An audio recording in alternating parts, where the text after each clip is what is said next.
Hi, everyone. Welcome back to SkinartJ's YouTube channel. My name is Alana, and I'm joined, as always, by Jay. Hi, Jay. How are you today? I'm enjoying the weather. It's a new day. It's a new start. Excellent. What are we going to be talking about today? I wanted to touch note on, I guess, my idea of professionalism and what to kind of look for when you're seeking an artist that is committed to the process and wants to create something that is special for a client. You have a huge need for wanting to do great artwork with great clients. Very much so. There's always been the desire of doing lots of creative outlets, but specifically with art and specifically with tattooing, and wanting to push those boundaries and continually grow and create things as I progress and become better with the artwork. And I think today's quote speaks so much to the beauty of the artwork that you want to create. And the quote for today is, "Nothing makes a woman more beautiful than the belief that she is beautiful." And that was said by the beautiful Sophia Loren. Great choice of a quote today. It is a great quote. Definitely reflects the internal, which in turn reflects external. All right. And our statistic for today is all personal service operators must notify AHS Environmental Public Health of tattooing services offered. This is a public health step that triggers inspections. So every tattoo studio has to have an inspection by AHS? Yes. Every studio to properly be set up needs to be inspected by them and get the clearing saying that it's a space that can continue doing the practices. Excellent. And how often those inspections happen? To be honest, I'm not overly familiar. I believe it's once a year, but I would have to check into that and double look on how frequently it is. But it's definitely before you open, you need to have an inspection. Oh yeah. Before you open, you have to have it. Like, you cannot start the business without it. But then you continue as a business, it is still required that they come through and just inspect. Yeah, tattooing is a process where the artist is using needles, opening up your skin, and depositing ink. So it is an open wound, and tattoo artists take that very seriously, ensuring that not only do they handle everything with clean and gloved hands, but they put your safety and the safety of your skin before everything else. They practice strict hand washing. They clean the studio often. And if you see a tattoo practitioner not doing any of these things, that's a big sign that this is not the tattoo studio that you want to trust with your ink. I would agree. Yeah, you hear a lot of horror stories over the years, and some even make it to the news. Oh, I can't even imagine just hearing something on the news and that was a tattoo artist that you've been to in the past. That must be heartbreaking. I would personally be mortified. One instance that rings to mind was years back, but it was a Calgary situation where a person was doing it at home and they had pizza boxes littered everywhere. It was on a couch. The person was using the same needle for every client. Oh, no. Like, lacking so many hygienic practices. So at that point, they did state to whoever did trust that person to do a tattoo on them to go get tested. And is that something that AHS will do? Is if they find a studio or a place that hasn't been engaging in health practices, they will require people to get tested? Very much so, because you don't know what every single person that has touched that needle and what has gone on with that needle to that point and has now entered your skin. You have now increased your risk significantly to have some type of infection, to worst case, getting some type of disease that you can't get rid of. Wow. Any bloodborne disease you can catch from a tainted tattoo needle. Is that correct? You definitely can catch a lot from a tainted needle. Yes. Wow. Yeah. Scary stuff. That would be a nightmare for me. That would be a nightmare for anybody. So how do you as a tattoo artist prevent cross-contamination when you're in your studio? So when I'm doing my practices, I make sure that I wash my hands as soon as I enter the studio. It's just my go-to practice, making sure that I've washed off anything that I've collected on the way to the studio. Then from there, it's sanitizing the station that I'm going to be using. So using Cavside to clean everything, make sure that it's cleaned, even if it's been cleaned the night before. Just good practice of making sure that everything is completely sanitary. To then following it through with making sure I wear gloves while I'm setting up and getting everything ready before the client gets there. And then once the client's there, once again, wearing gloves, prepping their skin with fresh gloves. And then when the process is ready to start, also showing them that it's completely new needles that are in cartridges, opening it in front of them, making sure that they're aware that this is completely a one-time thing. And then even after the session, sometimes before a client even leaves, I will go and dispose of the needles even in front of them so that there is no risk of being used again. And then once again, the typical teardown of cleaning up everything, caviciding, making sure everything's wiped, and that everything is taken care of in between with the bandaging and making sure nothing else has touched it. Wow. That's a lot of steps. It's a few steps. But that's making sure that it's safe for everyone who comes into the studio. Very much so. It's a high importance. That's, in my opinion, non-negotiable. And are all needles, cartridges, razors, is everything single use in your studio? Yes. Everything is single use for that session, specifically for that client, so that there is no cross-contamination happening. As I commonly joke or say to people, I'm like, it hits the floor. Well, that's hot lava, just like you were a kid. No touching. It's now gone. It's done. No 5-second rule. No 5-second rule. It's hot lava. It's destroyed. Destroyed. I like that. What about sterilization? What sterilization method is used for reusable tools? And do you keep an autoclave log? So as you've just mentioned, we can have an autoclave in the studio. I personally don't have it. I know that it is another process that you can go into where you have stainless steel tubes and everything else. More often than not, people have leaned away from that. A, it's time consuming. B, there is that risk of cross-contamination and you being exposed to it. And C, like, it's having to document and log everything with the machine and making sure that machine is running properly to sanitize everything properly. I've completely embraced the cartridges. It takes out all of that and I don't have to document or track everything in that regard. I do still keep the tags and attach it to each individual's waiver form so that there is still that tracking, but otherwise there's, in my opinion, not as much of a drive or need for it. If people do still want to have that practice, by all means, I would think it's more common if you have a piercer for sure. They tend to have their little mini autoclaves and it happens to be stainless steel apparatuses that they're using for the individual while they're piercing. And it has to be completely clean, cleared of the autoclave process where it reads that it has been properly sanitized through it. It's just not something that I personally will likely take on. That makes sense. So there are autoclaves, but you just prefer the single-use everything. Yeah.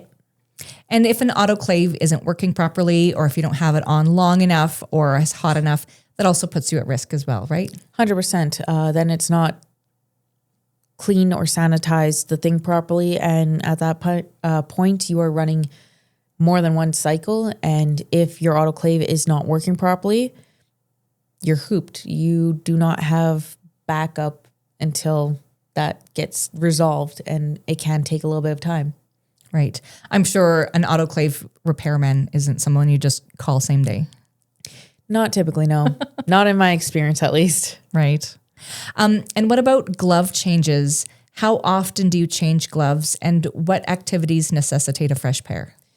I tend to change them quite frequently. So example, from the time that I'm cleaning the bed, after I've cleaned the bed, that's one pair.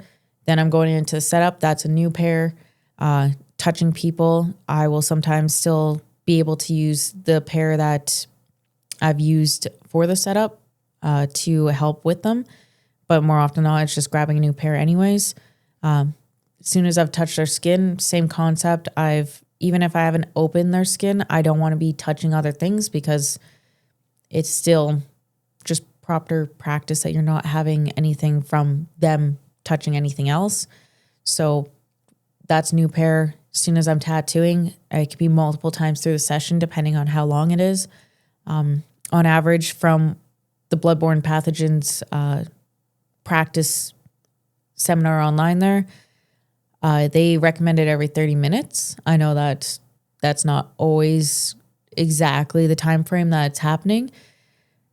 But anytime I'm needing to grab something new or that I have to touch something that you can't touch, I'm immediately degloving, washing my hands, cleaning them before I touch other things. Great. So a lot of glove changes. Lots of them, yeah. Yeah, if you're going to buy stocks, you're going to buy stocks in rubber glove stock. Oh, yeah, yeah. And what about barriers between other things? Are there barriers used between machines, clipboards, pillows? And if so, what barrier is that? 100%. My machine itself is wrapped. It has clipcord sleeves on it. It also has machine bags on it and even some saran wrap. So just so that it limits the potential touching of anything exterior to the machine itself. Then when it comes to the bed, if I'm using the bed, more often than not, there's a bed sheet that's going down. If I'm using an armrest, that's wrapped with multiple things. So I call them bibs, but it will be saran wrapped and then a bib put over top so it's more comfortable for the client, plus extra barrier. If, example, wash bottles, they have their own bags, so those get per se covered. There's the pillows themselves. They can also be tucked in underneath the bed sheet itself, or there's also pillowcase sheets that are one-time use that it can be wrapped into. So there's a couple of different things. As long as it's creating a barrier between that and the object, it's more often than not, it's going to be used.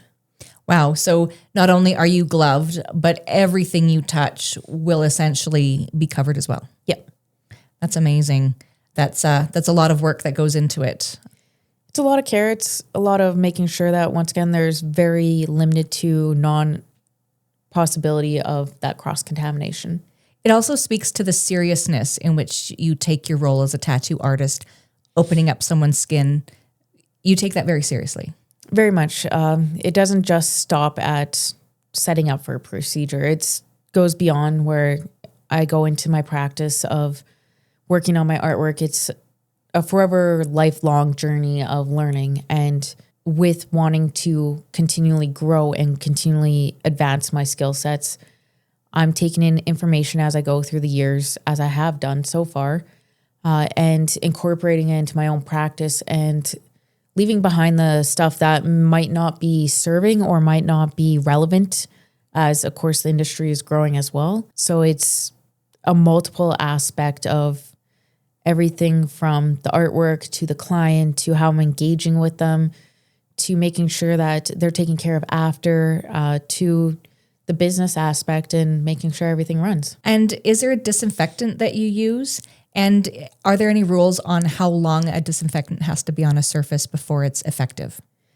So Cavicide is the one that we're using right now. There is other ones. I believe it's called Clean. Don't quote me on the exact name of it, but it is a little more friendly for the surfaces that you are spraying, because the Cavicide is quite harsh and it does break down the material, including your machines. That being stated, like right now, that's what we're using as Cavicide. There is other options that also provide the cleanliness that you're looking for. They're a little more friendly or safe on your equipment. From what I believe and am aware of, it's 3 minutes that you want it to sit on a surface to completely disinfect and kill all the bacteria. And you make sure that you time that out in your studio. Yeah. So if I'm spraying something, I'm usually walking away from it and allowing it to sit there and marinate so that I can get other things done. and then I can come back to it and wipe it down. Excellent. And what about inks? How are inks handled? And do you use single-use nozzles? Tell me about the inks. With the inks, it's the same principle. You are constantly using gloves with it to make sure that there's no cross-contamination. Using paper towels so that it's not a very messy top to it, because especially if you are in a communal environment and you're sharing those inks, you want to make sure that everyone's accountable and they're not spreading anything. So everyone's gloved up. Then you're using a clean sheet of paper towel. You're pouring your ink and then you're twisting that cap and putting it back in the spot. And it goes into an area that you do not touch anything unless you're gloved up. And no reusing the ink. No. It does not go back. It's once it's poured in that cap, doesn't even matter if you used it or not, it's no good. It's hot lava as well. Yeah. After you're done that session, it's got to be taken care of. It's not going back into those bottles at all. The bottles are only strictly meant to be poured out of, and that's it. All right. That's good to know. And what is the protocol for skin prep, stencil application to avoid any cross-contamination there? So with the skin prep, same thing. I'm getting ready with the stencil. I have my gloves on. I'm cleaning a client's skin, usually with isopropyl, because I like to make sure that the skin is completely cleaned and oil-free. Getting the area ready that I'm going to be navigating. And I typically do go further than the area that we're anticipating, just so that there's a little more surrounding area to help with the bandaging and making sure it's clean. I'll put on the back of my glove some stencil glue and apply it to the client from there. I don't like directly from the bottle onto the client's skin. I want that extra step in there so that, once again, there is no touching to the client. It's not something that I want. So then it's on the back of my clean glove and then applying the stencil glue from that and then applying the stencil, which is once again only applied to their skin. And then once the stencil paper comes off, and they're satisfied with the placement, it goes in the garbage. And I also will deglove and take everything back to their positions and stuff to make sure that, once again, it's not in the space that we're going to be tattooing or is not touching them in any other further. Excellent. And what about sharps and biohazard waste? How is that handled in your studio? So there's containers that we have that will have some lovely people come and pick up for us to get rid of the biohazards, but it's sharps containers that we have that for myself, as soon as I'm done tattooing, I'll take those sharps and put it into the waste area so that it's not out and open in the exposed. Once that container gets full and you have multiple containers, call the people, they come pick up the box, they give you some fresh new ones. And so it's, once again, very minimal issue with where we're putting any of the sharps. And do you get those biohazard containers from another company? Another company, yes. Yeah. Right. So they bring them, they take them away. Yeah. They will handle and dispose of it properly with their process, with all the needles and stuff, and take care of that portion of it. And then we just make sure that it's in the proper containers and bins for them so that they can handle it in a safe manner. What training do artists and staff have in bloodborne pathogens and first aid, and how often is that renewed? So with the bloodborne pathogens, if they have the intentions to go to any of the conventions, they have started cracking down and advising certain sites that they require you to take your training from so that it's equal across the board of what the expectations are and what they want for the cleaning protocols. For mine, it's every year is a bloodborne pathogens. It requires you to renew it. I have recently just taken it as I went to the October convention in Calgary there. And then there are other ones that I had taken before that were 3 years that the convention does not acknowledge as part of that. So they are very specific on it, which I'm okay with. The one that I specifically use is going to be the 1 year thing. They do also provide updates and more videos and more training as you go through the year. after you've also taken the course. And then otherwise it's doing it yearly from what I'm concluding that the convention is wanting, just so that everyone is sharp, because things do change. There is more information that can be shared with. So I do think that it is a great idea that they're doing it yearly, so that if a person needs a refresher or if there is any new information that has come out, it makes them more aware. Great. That's a lot of information that tattoo artists need in order to just do their job properly. It is quite a bit of information that artists are consuming that I don't know if the average person is aware of how much goes into our practices. It's great. And when someone comes in for a consultation, do you typically encourage them to look at the surroundings and make sure that all of these safety protocols are in place so that they have some peace of mind that they're coming to a reputable shop that engages in those safety practices?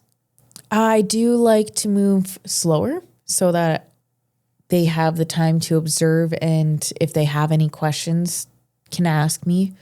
I do also allow for them to speak. That's not the right wording. Not allow, but I do encourage them to speak if they have anything that is of a concern. So it's sitting there and engaging with them and letting them take the time to take it all in and see if it is an environment that fits what they need. Right. And if someone goes to a different tattoo studio and they don't see these practices in place, what's your recommendation for them? If they are running into studios that do not uphold a high standard for hygiene and cleanliness and just the procedures that they have, and being willing to walk someone through what is to be expected, I would strongly suggest reconsidering where they're placing that trust. All right. That's good information. Thank you so much, Jay.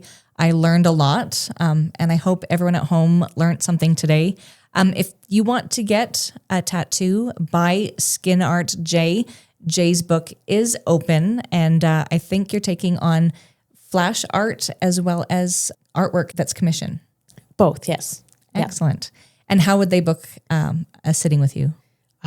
Multiple ways. Easiest way is text message. That is the first way that I'm able to immediately respond when I can. So that's 780-722-2023. Otherwise, they can email me where I'll get a prompt stating that I have a message to look at. That might take me a little bit longer to get back to, but I will more often than not text a person from that. And then third way is also going to my site, clicking on my little page that prompts you to get in contact with me.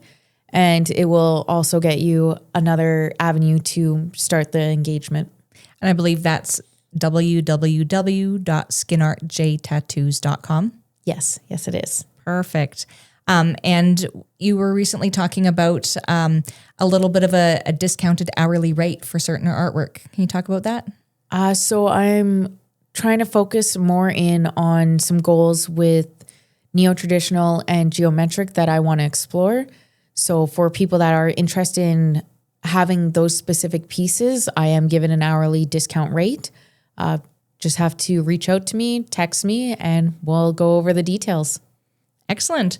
So if you're looking for some new ink for Christmas or the new year, SkinartJ is ready for you to make that booking. Yay. Thanks so much for joining me again today. Thanks for having me, Alana. All right. Have a great day. You too.